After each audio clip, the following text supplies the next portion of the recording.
Hello guys, இதுதான் நம்மளோட brochures card guys. இந்த மாதிரி நம்ம 4 ப்ரௌச்சர் கார்டு உருவாக்க போகிறோம். இது வந்து ஒரு ஆனிமேட்டட் ப்ரௌச்சர்ஸ். சரி வாங்க வீடியோக்குள்ளே போகலாம். இப்போ பார்த்தீங்கன்னா நான் ஹெட் செக்ஷனில் வந்து நம்ம கொடுக்க வேண்டிய மெட்டா கேர் செட் டைட்டில், அதுக்கப்புறம் அதோட லிங்க் ரெஃபரன்ஸ்லாம் கொடுத்துட்டேன். இப்போ அடுத்ததான் நம்ம இதில் இன்னொரு விஷயத்தை யூஸ் பண்ண போகிறோம். மெட்டா டேக்கில் நேம் கொடுத்துட்றோம், நேம் வியூ போட்டு கொடுத்துட்றோம். அதாவது நம்ம இப்போ வந்து நம்மளோட ஸ்க்ரீனோட சைஸ் வந்து நம்ம சேஞ்ச் பண்ணுறோம். Content is equal to with வந்து டிவைஸ் மைனஸ் வித்தில் இருக்கணும். With is equal to device minus with. Initial size வந்து நான் வந்து இனிஷியல் ஸ்கேல் வந்து நான் 1.0 கொடுத்துட்றேன் கைஸ். இப்போது டைட்டில் ப்ரௌச்சர்ஸ் வச்சுக்கலாம். சரி வாங்க இப்போ நம்ம பாடி செக்ஷனுக்கு போகலாம். நம்ம பாடி செக்ஷனில் நான் ஒரு ப்ரைஸிங் டேபிள்னு ஒரு கிளாஸ் உருவாக்குறேன். இதுக்குள்ளே நான் வந்து எல்லா ப்ரைஸிங் டேபிள்ஸ், இந்த ப்ரைஸிங் கார்ட்ஸ் எல்லாத்தையுமே இப்போ ஸ்டோர் பண்ண போகிறேன். இப்போ இந்த ப்ரைஸிங் கார்டெல்லாம் தனியாக நான் இப்போ ஸ்டோர் பண்ண போகிறேன் ஒன்று ஒன்றா. ஹெட்டிங் 3 H3ல class is equal to pricing card ஹெட்டரையும் ஒரு இதோட டைட்டில் ஒரு கிளாஸ்க்குள்ளே ஸ்டோர் பண்ணுறேன். இப்போ அடுத்ததாக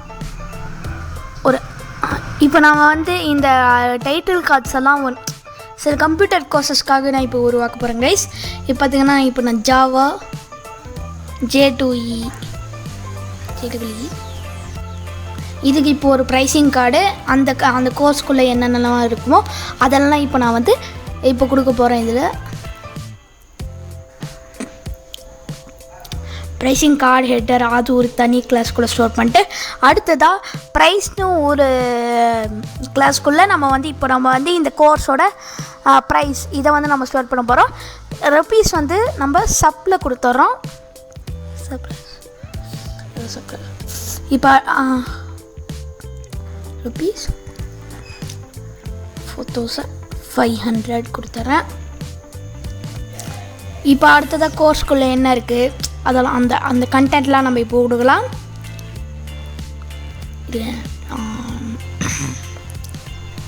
இது ஸ்பேம் பண்ணலாம், /month போட்டு அதை ஸ்பேம் பண்ணலாம். இப்போ அடுத்ததாக நான் இன்னொரு கிளாஸ் உருவாக்க போகிறேன். இல்லை அது தேவையில்லைன்னு நினைக்கிறேன். சரி ஓகே, இப்போ நம்ம ஒரு அன்ஆர்டர்ட் லிஸ்ட் உருவாக்கலாம்.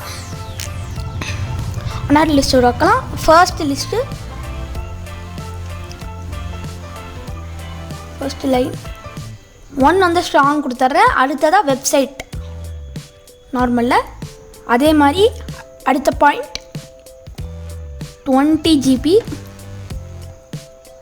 SSD 20 GB ஸ்ட்ராங்கில் வச்ச கொடுத்துட்றேன். அடுத்ததாக 1 டொமைன் நேமில் 1 ஸ்ட்ராங் இது பண்ணிடலாம். இந்த ஸ்ட்ராங் வந்து என்னென்னா இப்போ நீங்கள் ஸ்ட்ராங் டேக் யூஸ் பண்ணுறதுனால அந்த நீங்கள் கொடுக்குற அந்த டெக்ஸ்ட் வந்து கொஞ்சம் போல்டாக இன்னும் கொஞ்சம் ஹைலைட்டடாக காமிக்கோங்க. அந்த டெக்ஸ்ட்டை வந்து நம்ம ஸ்ட்ராங் டேக் யூஸ் பண்ணுறதுனால இப்போது 1 CPU அண்ட் RAM கொடுத்துட்றேன். இப்போ பார்த்தீங்கன்னா நம்மளுக்கு இந்த லிஸ்ட் முடிஞ்சிருச்சு.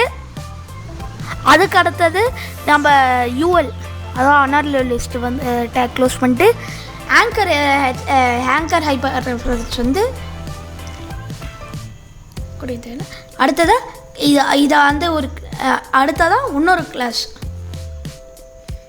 Orders button. இப்போ நம்மளை வந்து அது வந்து இப்போ நம்ம கோர்ஸ் ஆர்டர் பண்ணுறதுக்கு நம்ம கொடுத்த அந்த மாதிரி ஒரு டெக்ஸ்ட் கீழே இருக்கணும்னு சொல்லிடலாம்.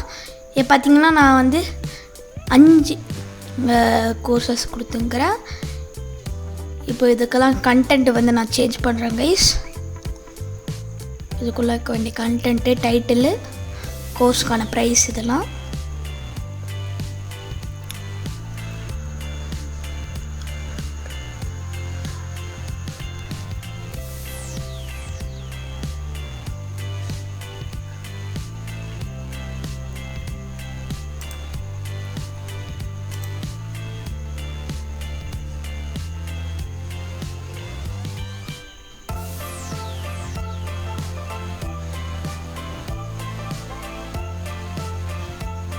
இப்போ நான் முடிச்சிட்டேன்.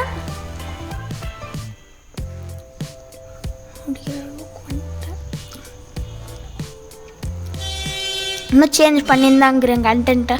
முடிஞ்சிருச்சு கைஸ். இப்போ வந்து நம்ம என்ன பண்ணோன்னா இது தனியாக ஒரு டேபிள் மாதிரி உருவாக்கணும். அதுக்கு ஃபஸ்ட்டு நம்ம வந்து இப்போ ஸ்டைல் டேக்குள்ளே இது எல்லாத்தையும் சேஞ்ச் பண்ண போகிறோம். ஃபஸ்ட்டு காமனாக இதோட பேக்ரவுண்ட் சேஞ்ச் பண்ண போகிறோம். பேக்ரவுண்ட் மார்ஜின் 0 பேடிங் 0 கொடுத்துடலாம். இப்போ அடுத்ததாக பாக்ஸ் சைஸிங் வந்து நான் வந்து பார்டர் பாக்ஸ் கொடுத்துறேன் guys. Font family open sans serif. Text creation லிஸ்டைன் வந்து இப்போ நம்ம பாடி பார்ட்டை வந்து இப்போ நம்ம வந்து ஷேட் பண்ணோம். பாடி ஸ்டைலில் பேக்ரவுண்ட் வந்து ஒரு கிரே கலர். மின் ஹைட் வந்து நான் வந்து ஒரு 100 கொடுத்துட்றாங்க. 100 VH கொடுத்துட்றேன் கைஸ். அடுத்ததாக டிஸ்பிளே ஃப்ளெக்ஸ் அலைன் வந்து சென்டர் கொடுத்துறதுனால இது வந்து கண்டென்ட் எல்லாம் சென்டரில் வந்துடுச்சு.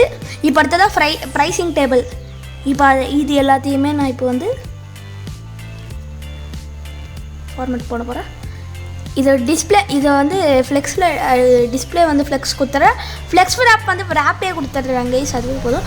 ஜஸ்டிஃபை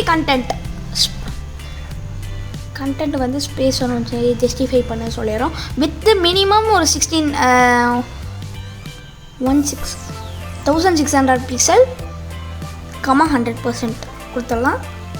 இப்போ அடுத்ததாக ப்ரைஸிங் கார்டு நம்ம இப்போ வந்து ஃபார்மேட் பண்ணலாம்.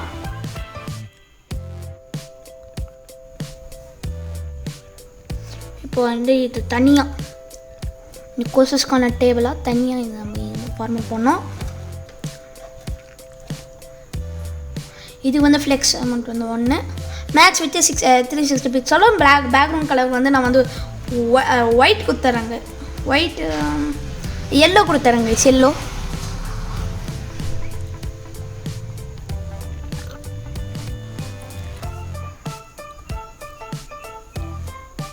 உங்களுக்கு எந்த கலர் வேணுமோ நீங்கள் கொடுத்துக்கலாம். அடுத்ததாக மார்ஜின் 20 பிக்சல் 10 பிக்சல் கொடுத்துட்றேன்.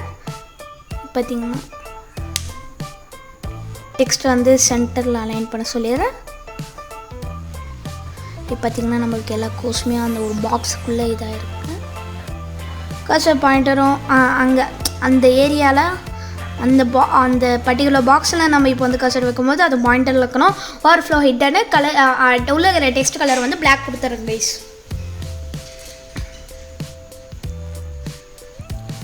இப்போ நம்ம இது பேசிக்காக இப்போ இதை டிசைன் பண்ணுறோம். அடுத்தது இன்னும் கொஞ்சம் நல்லா ஃபார்மேட் பண்ணி அது கொஞ்சம் ஹை குவாலிட்டிக்கு எடுத்து வரலாம். ட்ரான்ஸ்லேஷன் 0.3 செகண்ட்ஸ் கொடுத்துடலாம் லீனியர். அடுத்தது ப்ரைஸிங் கார்டு ஹெட்டர் வந்து பண்ணலாம்.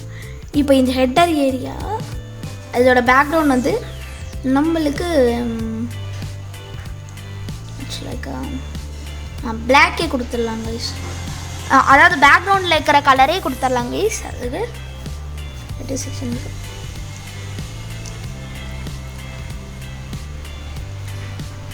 இதை வந்து டிஸ்பிளே வந்து இன்லைன் பிளாக்ல கொடுத்துட்றேன் கைஸ். நான் வந்து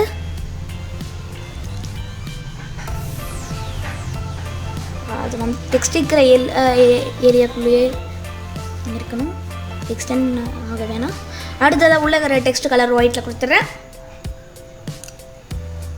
பேடிங் வந்து நான் வந்து 23 பிக்சல் கொடுத்துடலாம் கைஸ். நம்ம 23 பிக்சல் 36 பிக்சல் கொடுத்துடலாம். அதுக்கு அடுத்ததான் நம்ம வந்து 30 பிக்சல் போட்டுடலாம். இது வந்து பார்டர் ரேடியஸ் வந்து நம்ம 0 0 20 பிக்சல் 20 பிக்சல் கொடுத்துட்டு அடுத்ததாக நம்ம வந்து இதோட ஃபாண்ட் சைஸ் மாற்றலாம் 16 பிக்சல்னு. டெக்ஸ்ட் இன்ஃபார்ம் வந்து நான் வந்து அப்பர் கேஸில் கொடுத்துட்றேங்க. இப்போ டெக்ஸ்ட் எல்லாம் அப்பர் கேஸில் தான் ஹெட்டரில் இருக்கிறது மட்டும். Font weight 600 transition 0.4 seconds linear.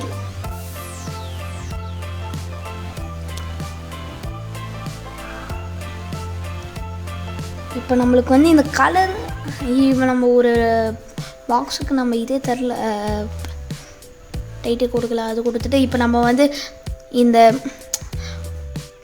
Pricing card header colour, அதுக்கப்புறம் அதோட பேக்ரவுண்ட் கலர், அதுக்கப்புறம் இந்த ப்ரைஸிங் கார்டு அதோட கலர்லாம் இப்போ நான் மாற்றிட்டேன்.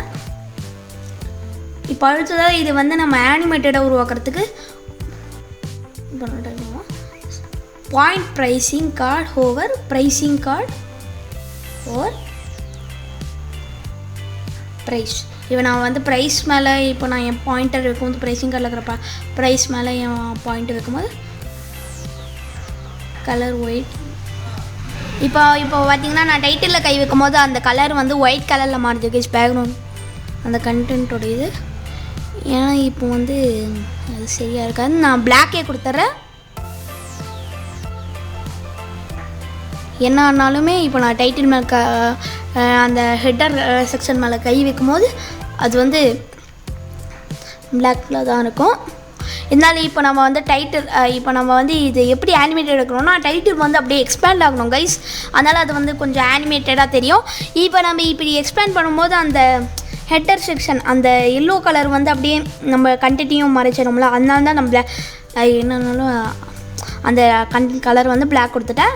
இப்போ அடுத்தது நான் இப்போ ப்ரைஸிங் கார்டு ஓவர் ஹெட்டருக்கு வந்து இப்போ இது எக்ஸ்பேண்ட் ஆகிறதுக்கு வந்து நான் இது சொல்கிறேன். பாக்ஸ் ஷேடோ 0026 EM எக்ஸ்பேண்ட் ஆகும்போது எல்லோ கலரில் இருக்கணும்னு சொல்லிடுறேன், கமெண்ட் பண்ணிடுறேன். அடுத்ததாக ப்ரைஸ், இப்போ அதை வந்து நம்ம இப்போ வந்து ஃபார்மேட் பண்ணலாம்.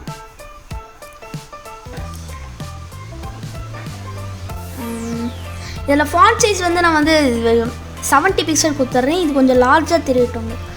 ஓ இது ரொம்ப லார்ஜாக இருக்குது கைஸ். கலர் எல்லோ கொடுத்துட்றேன்.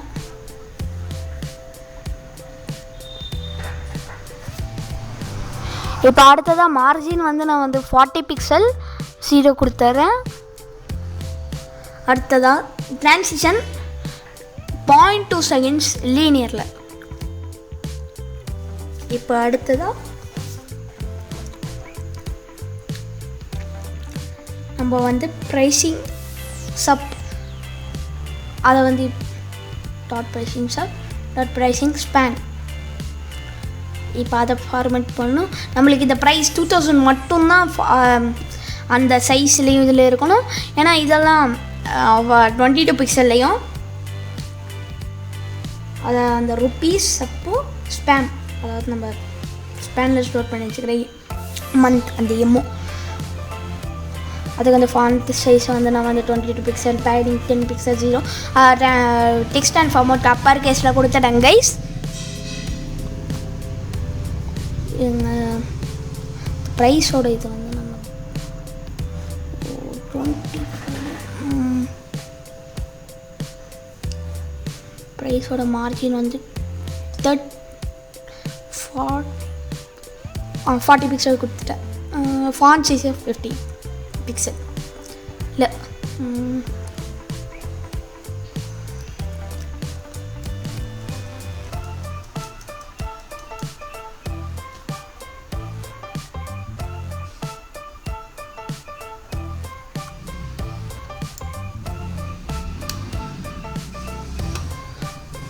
சரி இது ஓகே.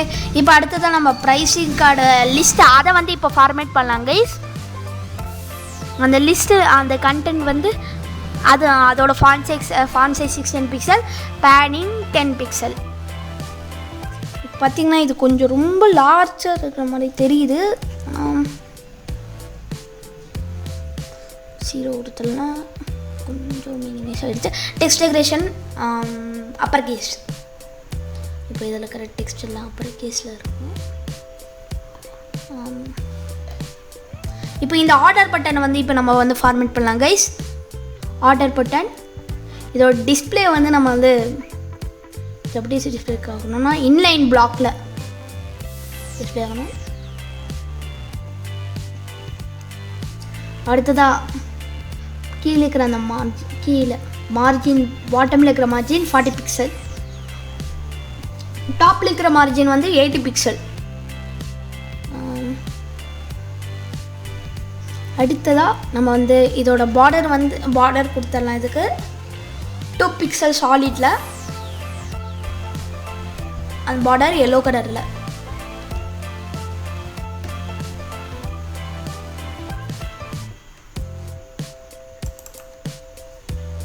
அடுத்ததாக உள்ள இருக்கிற டெக்ஸ்ட் கலர் வந்து ஒயிட்.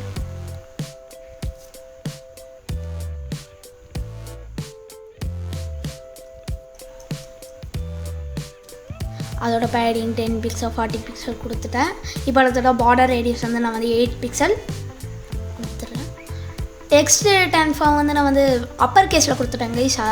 அந்த ஆர்டர் பட்டன் இதுவும் ஃபார்மேட் பண்ணிட்டேன். அடுத்ததாக இதோட ஃபாண்ட் ரேட் வந்து 500. இந்த ஆர்டர் பட்டனோட ட்ரான்ஸ்லேஷன் வந்து 0.3 செகண்ட்ஸ் லீனியரில். பார்த்திங்கன்னா நம்ம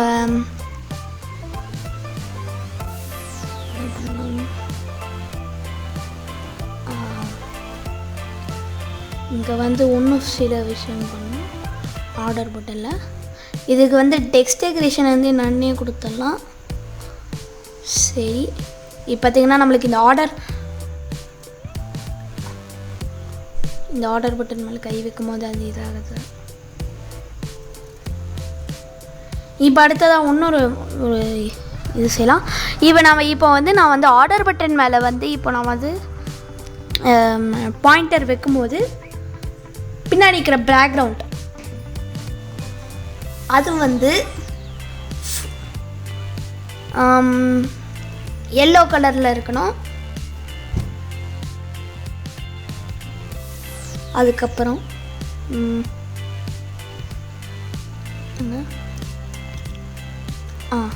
இப்போ சரியா தெரியுது. இப்போ இவ்வளோ நேரம் நான் வந்து அந்த ப்ரைஸிங் டேபிள் அது மேலே பாயிண்டர் வைக்கும் போது தான் இப்போ ஹெட்டர் வந்து இதாச்சு.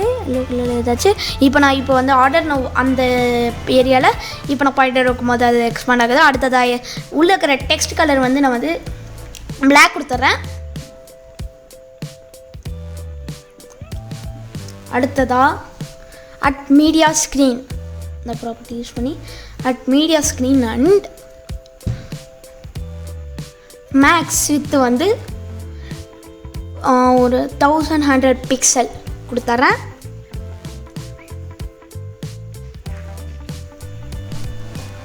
இது வந்து நம்ம யூஸ் பண்ணுவோம். Screen and max width 1100 pixel எதுவுமே ப்ரைஸிங் கார்டு வந்து 500% ஃப்ளெக்ஸ் ஆகலாம்.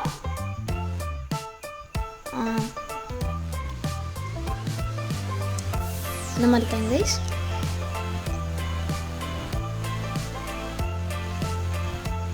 அவ்வளோதான் கைஸ், நம்மளுக்கு இப்போ இந்த ப்ராஜெக்ட் கரெக்டாக வந்துடுச்சு. இப்போ பார்த்திங்கன்னா நம்மளுக்கு ஆர்டர் அது மேலே அந்த கர்சர் வைக்கும் போதும் இந்த கண்டென்ட் மேலே நம்ம கர்சர் பாயிண்டர் வைக்கும் போதும் அது சேவாக இருக்காது. இந்த வீடியோ உங்களுக்கு பிடிச்சதா லைக் பண்ணுங்கள், ஷேர் பண்ணுங்கள், மறக்காமல் நம்மளோட சேனலை சப்ஸ்கிரைப் பண்ணுங்கள். See you in the next video.